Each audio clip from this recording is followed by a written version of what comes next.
Prolonger la période estivale tout en participant à une activité où la passion se conjugue avec sport et aspect humanitaire.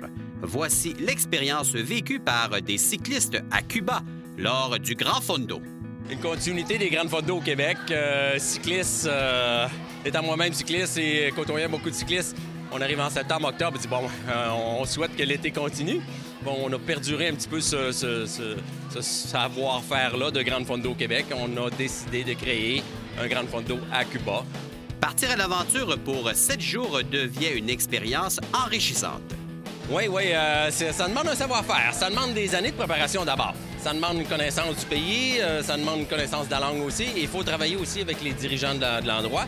Et on est chanceux, Cuba sont très ferrés à vélo. C'est sûr que c'est un pays très pauvre, ils n'ont pas grands équipements, mais ils ont travaillé très fort pour faire croître le vélo et faire connaître le vélo à travers leurs jeunes, leurs enfants, les écoles. Il y a beaucoup d'académies cyclistes. En fait, il y a 5 régions où il y a, à Cuba, des académies cyclistes et on travaille avec eux. C'était difficile de vendre de votre salade. Non, non. on aurait dit que les gens entendaient. Dire, bon, OK, on peut-tu faire un autre Grand Fondo? On peut-tu perdurer notre saison? En novembre, ça a donné parfaitement. Les gens sont en shape, ils viennent de terminer leur grosse saison en septembre, octobre. On arrive en novembre avec une Grande Fondo, une semaine à chaleur. Sur place, pas besoin de vous raconter d'histoire concernant l'ambiance. Toujours l'ambiance festive. Et ce qui est le fun là-dedans, c'est qu'on a les gens non pas juste sur 2 jours ou une journée, comme une Grande Fondo qu'on connaît ici au Québec, mais on les a avec nous pendant 8 jours. Donc, on peut donner des cliniques de perfectionnement, toujours rattachées au vélo. Bon, nutrition, étirement, comment grimper, et comment canaliser son énergie pour préparer les gens à la dernière journée, qui est la Grande Fondo. Donc, c'est la dernière journée que c'est vraiment l'élément primordial. Oui, les gens travaillent et se concentrent toute la semaine pour vraiment l'événement Grande Fondo, qui comporte quand même 3 distances. Les gens ont toujours le choix de 3 distances selon leur forme parce que c'est accessible à tout le monde. C'est ça, le savoir-faire Grande Fondo. Ce n'est pas une course chronométrée de A à Z. C'est des partitions sur le parcours qui sont chronométrées, des sprints. Et je donne la chance aux gens d'avoir le choix de 3 parcours. Un 75 dans le cas du Grande Fondo Cuba, 75, 125 ou 190 km.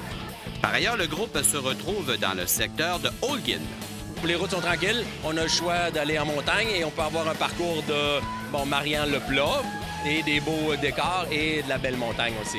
Vous êtes dans un resort là-bas? Oui, on est dans un resort tout inclus, là-bas. Et la belle plage, bien sûr, tous les après-midi, après s'être entraîné, parce qu'on part à 9 h. 9 h le matin, on revient vers les midi, 1 h. On s'en va bien sûr au repas, au buffet.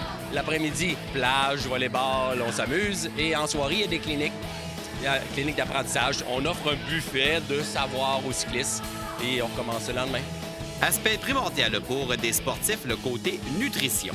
Les organisateurs doivent composer avec les différences retrouvées à Cuba. Il faut faire attention à Cuba. Il faut choisir nos hôtels. Il faut choisir la nourriture.